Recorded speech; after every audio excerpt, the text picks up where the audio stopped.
ভালোবাসা গোপনে হোক কিংবা প্রকাশ্যে, সেটা যদি অনুভবের হয় তবে শারীরিক দূরত্ব কোনো বিষয় নয়।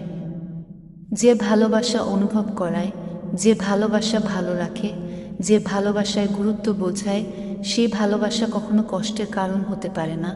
আমি তোমাকে ভালোবাসি, স্রেফ এই কথাটা খুব ইজিভাবে বলাই যায়।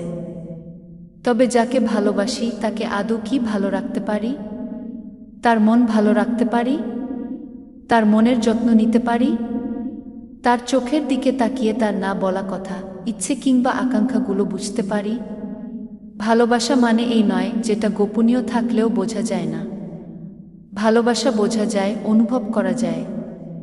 যে ভালোবাসে তার আচরণ সবার থেকে আলাদা হয়, তার গুরুত্ব দেওয়ার ভঙ্গিমা আলাদা হয়। পৃথিবীর সব মানুষের মধ্যে সে থাকে সম্পূর্ণ আলাদা। একতরফা ভালোবাসায় কষ্টবোধ হয়, তবে পরস্পরের সম্মতিতে যে সম্পর্কে ভালোবাসার নাম করে দিনের পর দিন একজন আরেকজনকে মানসিক যন্ত্রণা দিয়ে যায়, কষ্ট দিয়ে যায়, সেটা ভালোবাসা হয় কি করে? মন থেকে ভালোবাসলে মানুষটা ছাড়া একদমই থাকা যায় না। আর যারা দিনের পর দিন মানুষটা ছাড়া অনায়াসে থাকতে পারে, তারা কখনো ভালোবাসে না। আই রিপিট, একদমই ভালোবাসে না। ভালোবাসা বোঝা যায়, অনুভব করা যায়।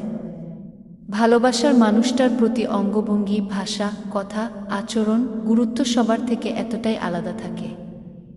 দেখেই বোঝা যায় ভালোবাসার গভীরতা ঠিক কতটুকু হতে পারে।